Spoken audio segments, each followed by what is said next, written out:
Now, if you don't have a beaming smile across your face right now, then I don't know what to tell you. That music is thoroughly beautiful.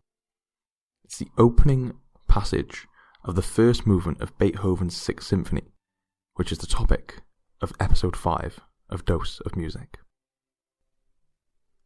As I said at the start of episode 2, we're really going to discuss all things music here, and classical is by no means exempt. A few years ago, Beethoven's Sixth Symphony really opened my eyes to the magic of classical music. I always thought that listening to it was pleasurable, and the talent of the great composers was unbelievable. But when I heard the first movement of this symphony, I was like, wait a minute, I need more of this, and I've loved and explored the genre ever since. But we're not here to talk about me.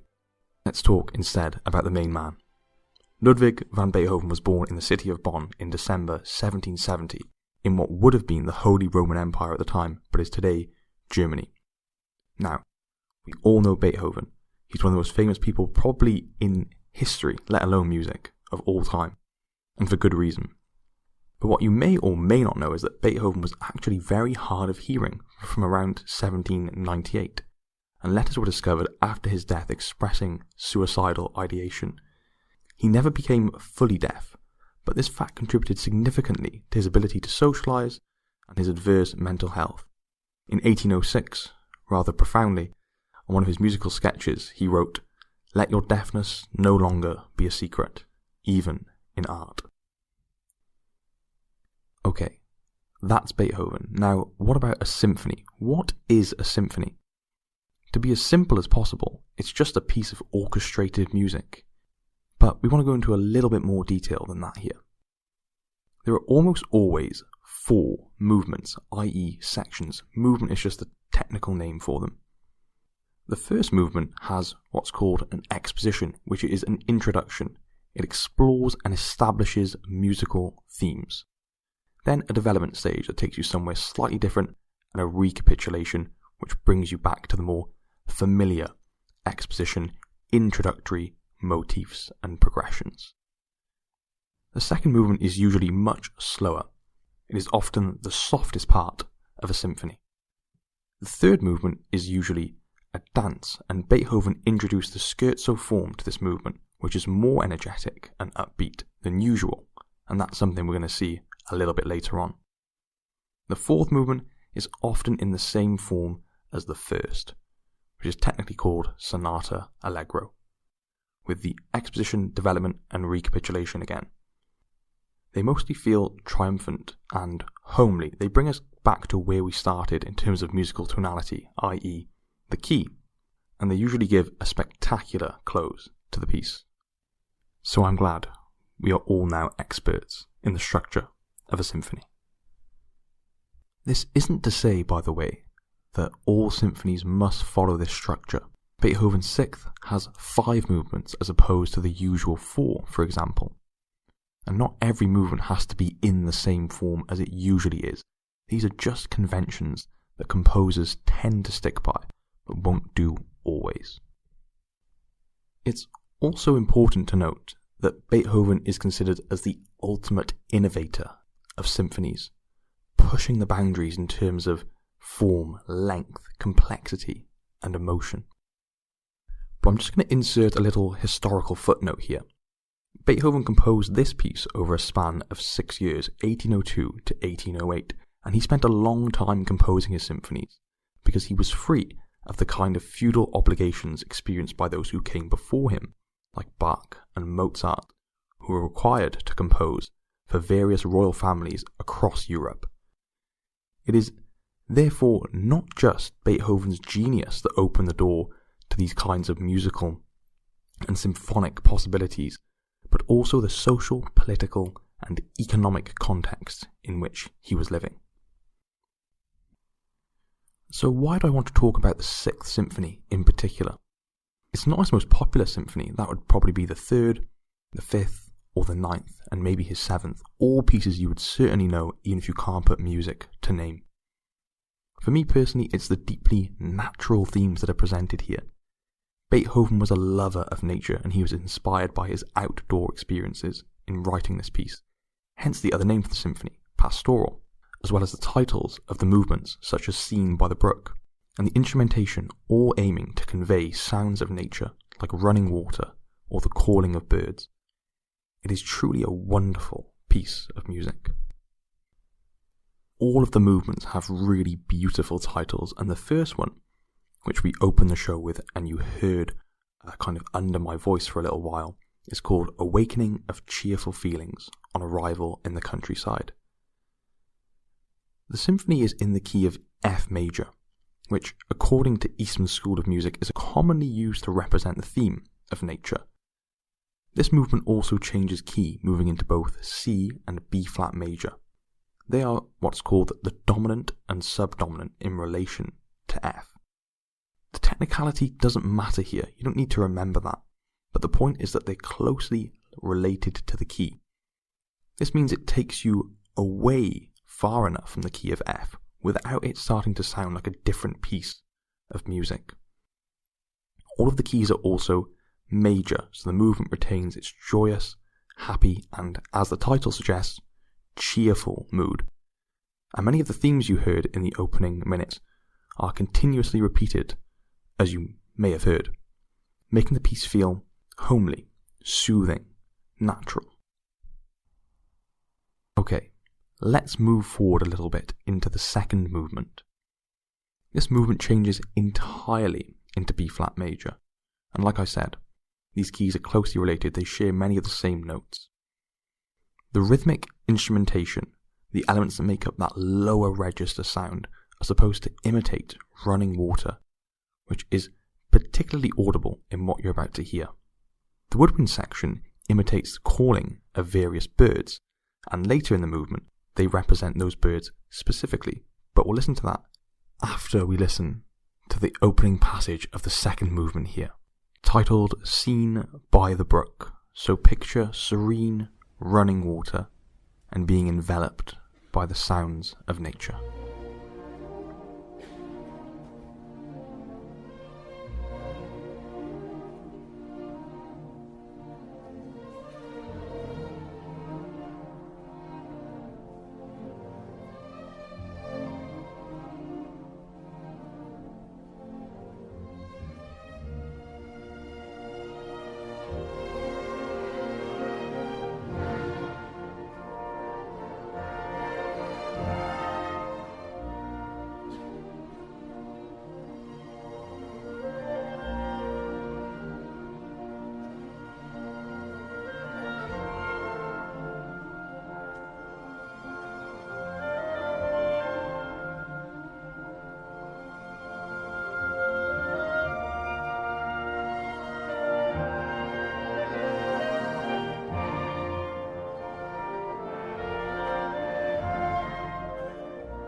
Once again, it's so good. It's such a happy piece of music.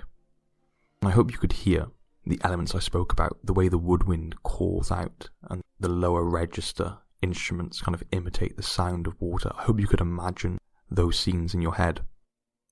As I said, we have this woodwind section that represents the calling of birds very specifically at one point. We have a nightingale represented by a flute, a quail by an oboe, and a cuckoo by two clarinets. Beethoven specifically labelled the score in this way when he wrote it. Let's have a listen.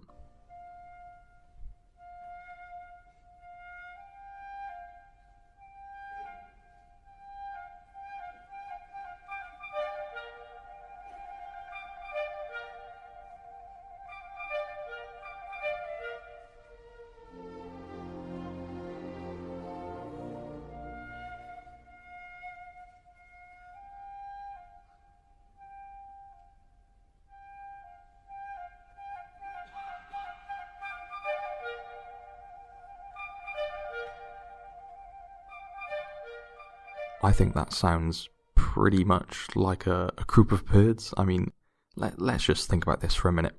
This is a man who is hard of hearing, out in nature listening to these sounds, and is able to transcribe them into a woodwind section for his symphony. It is musical talent of mind-boggling magnitude. It's brilliant.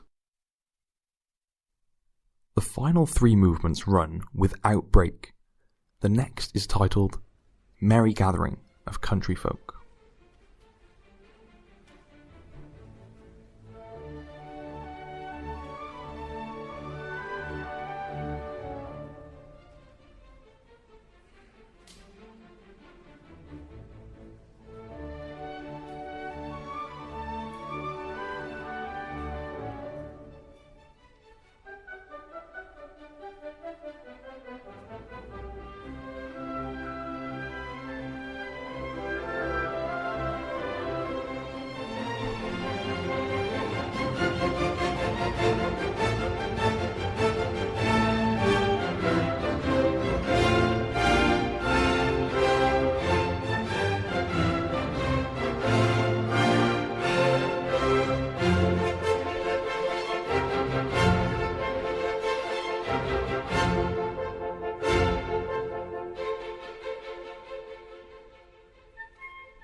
So this is a far more fun section of the symphony, far more upbeat, and you will recall that in the introduction to this episode I mentioned the scherzo form and how it's more upbeat and energetic than usual, and I'm sure that was really audible to you there.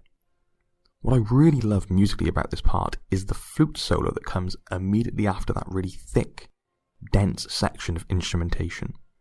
It's so soft, so subtle, and perfectly supplemented by the other orchestral elements, and they play really simply, just to allow the flute some space to drive that amazing melody.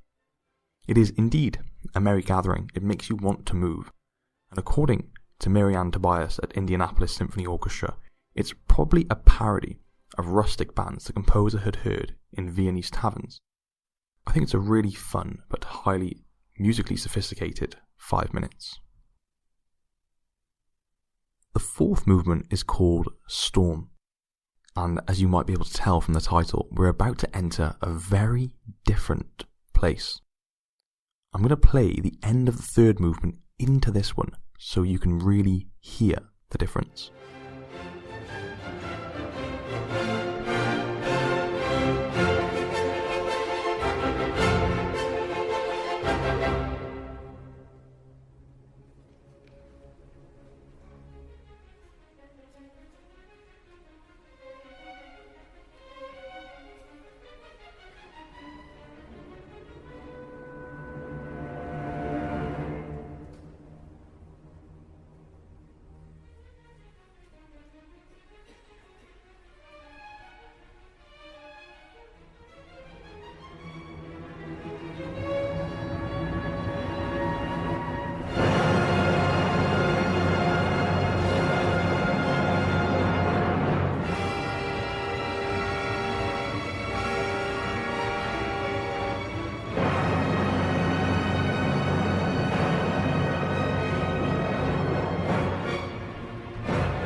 So now we're in the storm.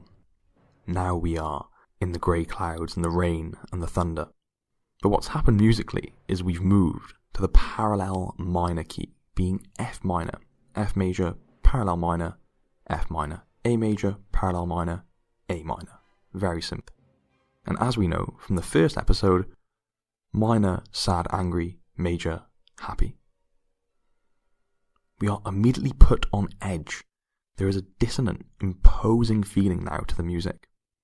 The deeper instruments like the cello and the double bass represent approaching thunder, and the banging of the timpani drum conveys a cracking of closer thunder. The timpani player only plays in this movement, so he or she has to stand there for the entire symphony just to hit the drum a few times in these couple of minutes. The fast violin pieces are intended to act as rain. So obviously all of this demonstrates the capricious disposition of nature. I'm sure we've all experienced this in our lives, being caught in a storm or torrential rain, seemingly out of nowhere. But as we also know, there is always the clearing of the storm, where the sun shines again, and we experience that in the final movement. Shepherd's song, cheerful and thankful feelings after the storm. I'm going to do as I did before, and demonstrate the movement from the fourth into the fifth, so you feel that sense of relief.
Isn't this satisfying?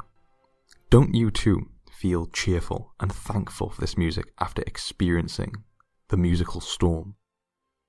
It's almost as though you can visualize the sun's rays beginning to shine again. You can hear the birds emerge from their hiding places, taking back the kind of chirping role they played in the first two movements. The movement provides a variety of beautiful themes that are repeated and often developed with further instrumentation, the same as the opening movement. We've also come back to the tonic key of F major, and we feel back at home, ready to close out the piece. Accompanying this movement in the symphony manuscript, Beethoven wrote, "We give thee thanks for thy great glory."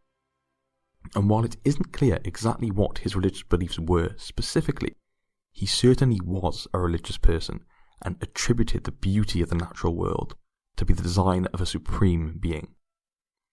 It is from this, I believe, this divine aspect that we get this uplifting, grateful and triumphant final movement to close out Beethoven's Sixth Symphony.